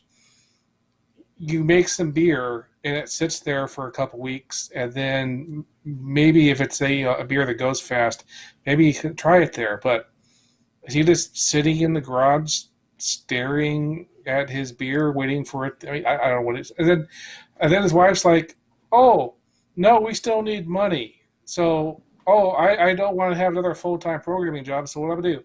So what he does, he drives an Uber. Now, I don't know if everyone's aware of this, but programmers, we have our own gig economy. Shaggy has side businesses. When you're a computer programmer, you don't have a problem of not being able to find some part-time stuff to do as a programmer, and that sure as heck is going to make a lot more money than driving an Uber around. I just look at this going, please, either learn how a programmer's life actually works, or make him an accountant or something else that, I've been doing this accounting thing and that's just too much. It's like, okay, great. That makes sense.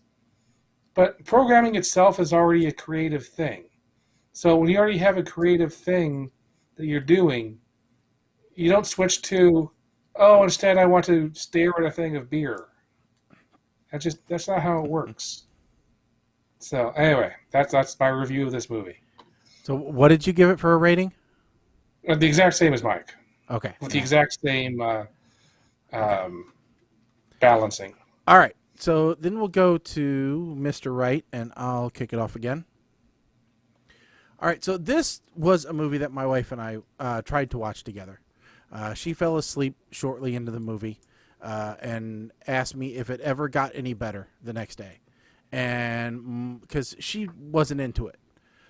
Now, I found it very interesting, but I like these quirky assassin movies, especially when you get somebody like Sam Rockwell in there to play the assassin, because, I'm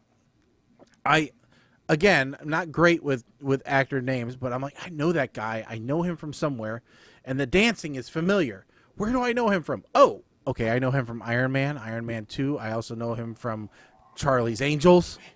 And yes, he's done that same like little dance move and everything. So yeah, okay, that's where I know him from. And I'm like, oh, I've never seen him be a good guy before. He's always like the bad guy. This is a unique twist. Oh, but wait, he's not a good guy, but he's not a bad guy. He's just a really weird guy. But I kind of like it. And, then... So the whole idea is that he is a hitman with a conscience. Okay? So that's what it comes down to. Now, Anna Kendrick is also in this movie. She plays Martha, and Martha has some problems of her own. All right? But I know just by the opening scene of her cooking, when she's actually tossing the knife back and forth in her hand. And I'm like, oh, she's going to learn some tricks by the time this movie's over. Something's going to happen. And, sure enough, she does.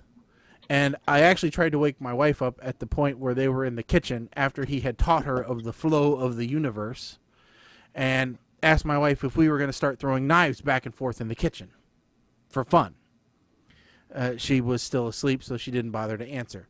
Probably a good thing. Anyway, so I kind of found this movie a little bit, fun to watch. It was a little quirky, a little actiony, a little comedy. It had all these nice little parts into it that I really kind of got interested in, and even the red nose gag didn't get old to me. So, so much so that my daughter came over last night for dinner, and I said, hey, I watched a movie the other night for the show I think you'd like. It's got Sam Rockwell, and she goes, who the hell's that? And so I told her it's a guy from, Iron Man. And she goes, oh, I've watched that. I did like it.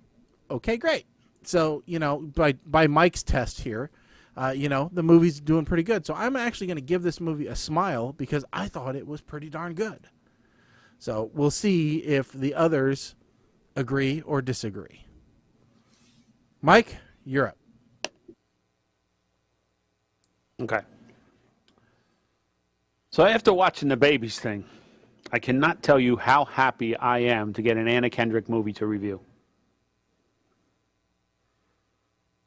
Awkwardness happening here. So I'm looking at this guy that Anna is dating, and he's wearing the V-neck sweater with the T-shirt, and I'm thinking, holy crap, I have a shirt like that up in my closet that I can never wear again because apparently they're worn by assholes. And I can say that with confidence because any guy that would cheat on Anna is an asshole. Seriously, she is an American treasure and she needs to be protected. Now she gets to be, now she's drunk talking about wanting to do something terrible. Nope, too easy. Wait, she wants to go to work and pet the cats. What? Oh, groom. Listen, did I mention how adorable she is? Look at that. She is absolutely adorable.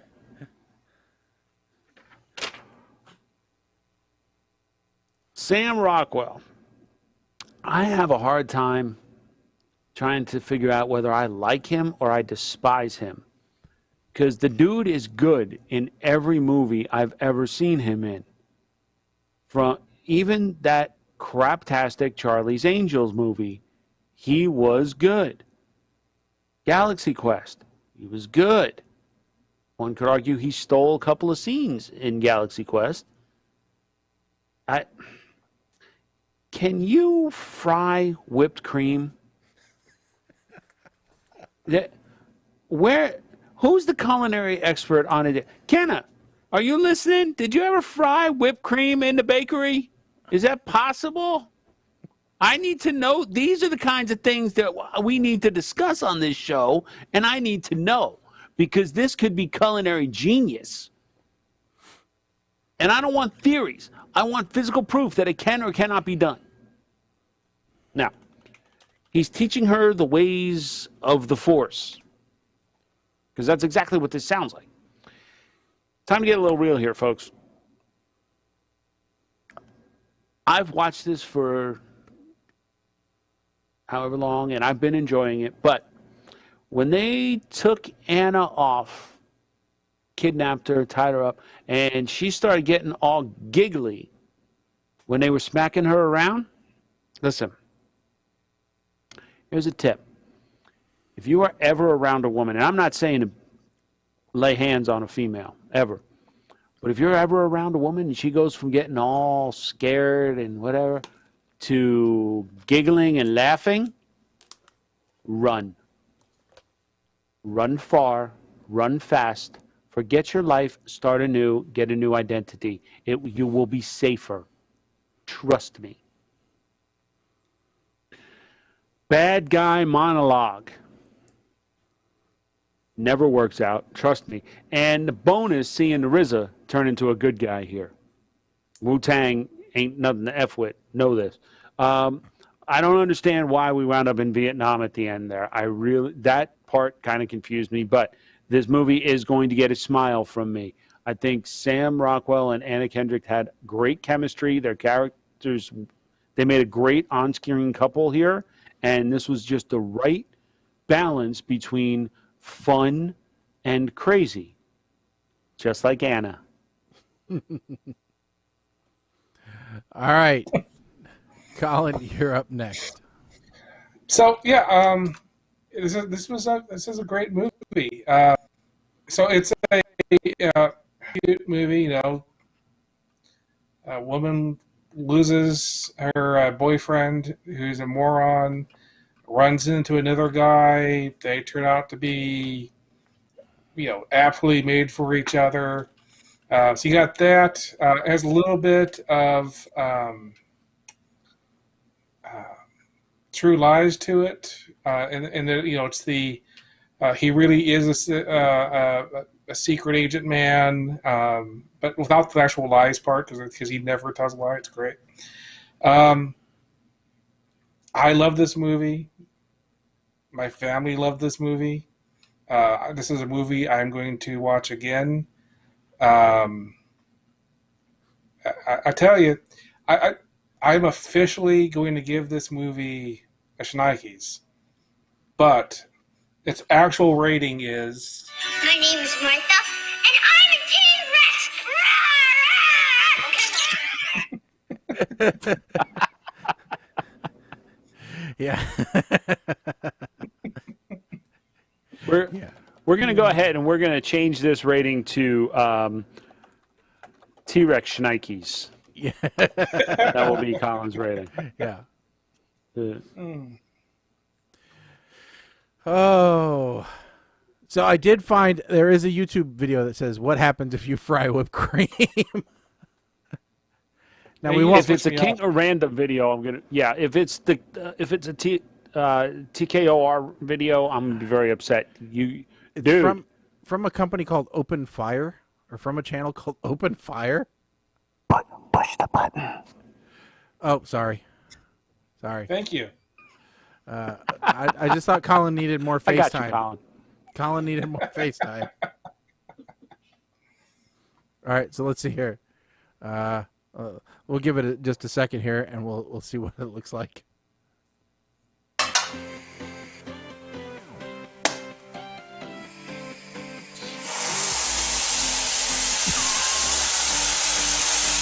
Whoa, damn it.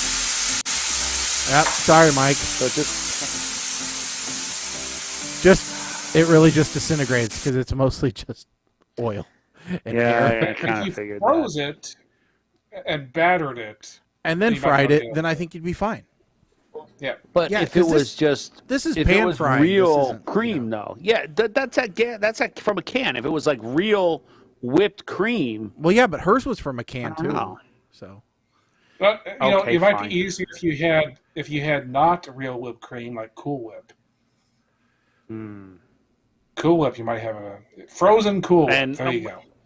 and I'm talking about deep frying. So like, throw it into But you got to batter it. that You can't just hot put it in by oil. itself. You have to batter it because you have to have something to actual fry. yeah.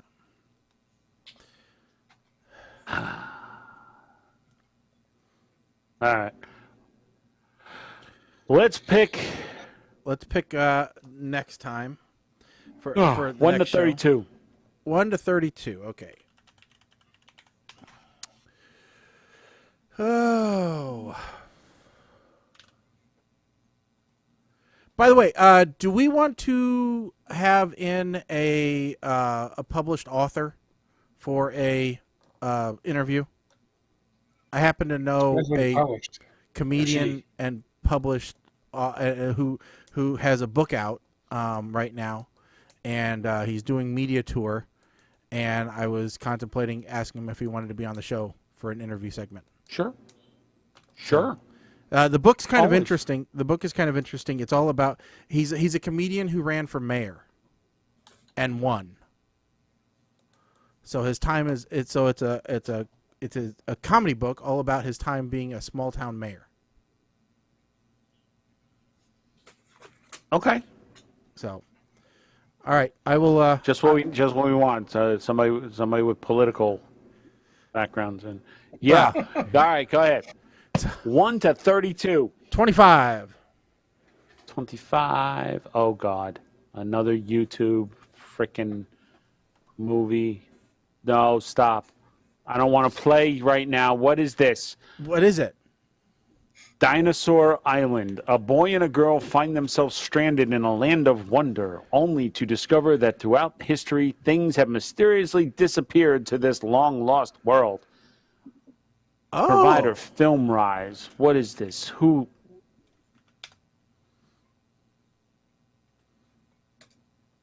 This concerns me, but okay. Hold on. Let me move it over. Any YouTube movie is concerning me at this point. that's on YouTube? Yeah. Wonder if it's the same All right. one I'm looking at. Yeah, looks interesting. It's only an hour Next. and 22 minutes, so it shouldn't be too bad. Oh, that's All right. true. All right. 2. Yeah, you've been this one for a while. Unavailable. Sorry, Max Steel.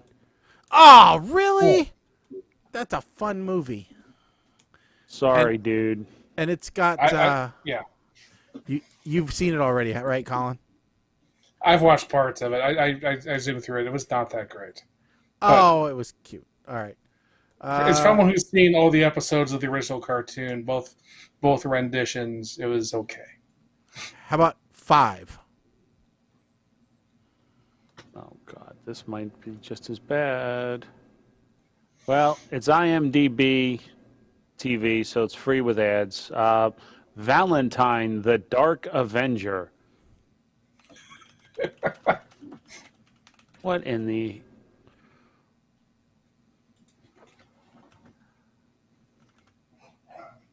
Oh, God. All right. Well, Valentine the Dark Avenger.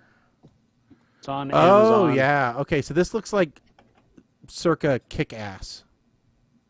Sure.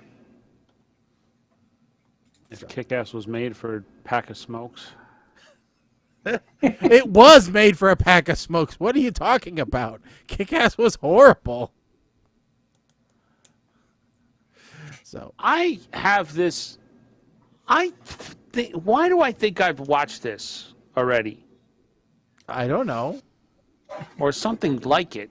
It's on YouTube Oh, as well for free. Did I actually I give don't you know. guys an IMDb movie, or did I give you the link to the YouTube movie? Now, you gave me a link to the Amazon Oh, to the Amazon movie, but okay. So it's on IMDb TV. Yeah, for some reason, I'm thinking Well, there I just sent looks you very familiar. And I I don't sent know you the why, link to but, the YouTube one so that you don't have to bother with commercials. It's all right. Commercials give me a chance to. They're natural stopping points, so I can get up and pee. Well, it's only an hour and 37 minutes long, so it should be fine. Yeah.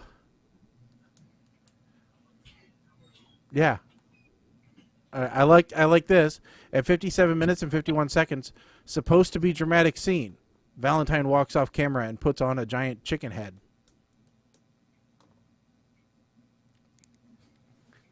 That is. All right, now That you got is- me interested. That is so up our alley. Oh, hey, help us. so Shaggy, did you watch? Oh, damn. No, I video didn't. yet? No, I didn't. I was too busy doing nothing. But no, I just haven't. It's fine. It's been nuts. I actually DJ'd a pre-K graduation on Friday night, and the week leading up to it was rebuilding my DJ rig for it so that I would have something to use for Friday night. So it's I should have it done by the next show so I can take pictures and show you guys. But the idea behind this version of the DJ rig is compact, because this was like the first gig that I was able to do. Now, granted, I didn't take any lighting, but I did have to take a lot of audio gear. That I had everything in my car, so the car fit speakers, tripods, the rig itself, everything that I needed to take with me, including a projector screen, and I even had the passenger seat in front completely empty. So I was very impressed with how well my rig worked for what it is, and the ability to cram so much into a small little space. So it's an 8U little mini rack that I have basically bolted to a cart, and I've turned it into, or no, actually it's 6U that I've converted into 7U. So it's pretty nifty. I'll like I said, I'll get it done and take some pictures and have it for the next show. But that's that plan, and yeah, we'll see. I got a wedding in September that I've got a DJ, so I'm hoping that again I can fit everything in my car and not have to borrow my wife's vehicle every time I want to go do a DJ gig, because that means I don't have to take out car seats, because that's a pain. Yeah. Nobody wants to deal with car seats. They're just a pain. So,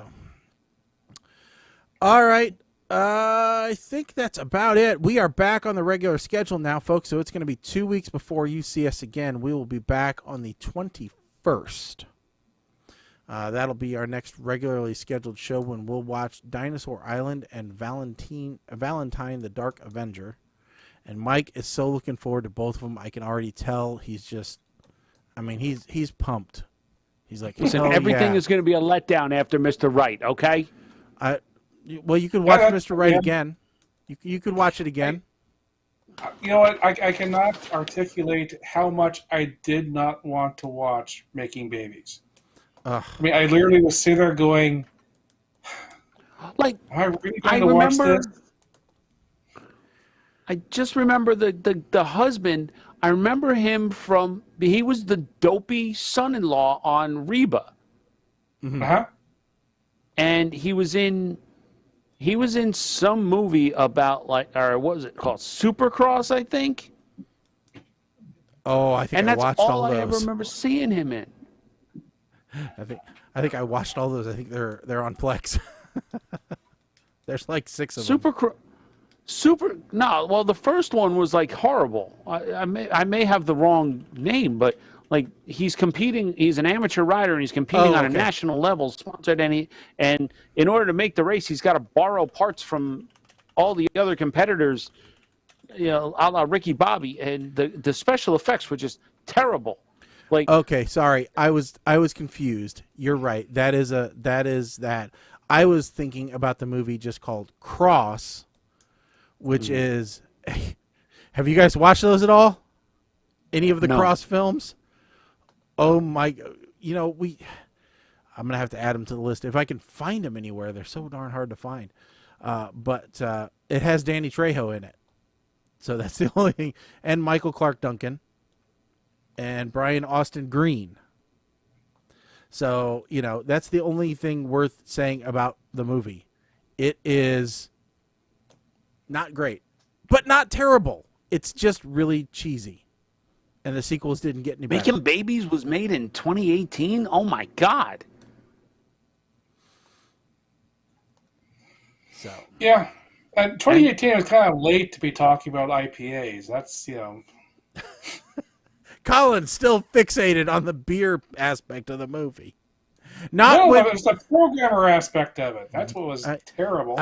I'm sorry. The point where he said, I just can't be married to someone who can't have a baby. I just like, no. Oh. And no, the funny he part didn't. Is, okay, so he could have said, wait a see you second. next Tuesday, and it wouldn't have hurt as bad. This guy, I'm sensing a theme here because apparently this guy was in a movie in 2011 called Conception, which was a comedy that follows 9 very different couples on the night they conceive, showing what in the Sam hell is wrong with this guy. Boy, he really likes boinking movies, don't he? And he was in an episode of Workaholics with, the guys that show their dicks every chance they can in a movie. Well. Okay, I'm so done with this. Yeah, I'm with you. One thing I forgot to say is I felt like the 2 worst actors in the entire movie were the 2 leads. And all of the supporting actors, I'm like, oh, can we just keep with them? They're fun. I don't know. All right, folks. So that pretty much gives you a good idea about, about what we thought of the movies. I think you can take the rest from there. So we want to thank everybody for tuning in. Don't forget, tell your friends. Join us on social media, Facebook, Twitter, Instagram, on Twitch, YouTube, all those other fun places.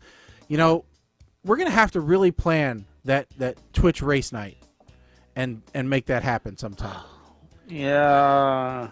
So that I can get Mike in more trouble. So we'll plan that and we'll be able to announce that on the next show. There's a holiday or something coming up. We can make that happen. So anyway, again, we want to thank everybody for tuning in. We really appreciate it. We know it's a stressful time. There's a lot going on, and your opportunities for entertainment are almost endless.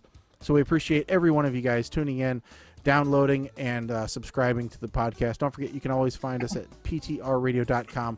That's where you can find out more information about the show, about the hosts, and how to subscribe if you're not already so that you never miss a show.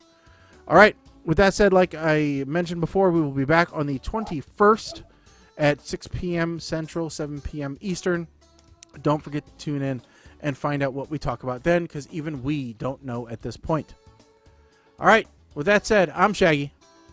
I'm Colin. I am Mike the 8 Man. Stick a fork in us, folks. We are done. Later.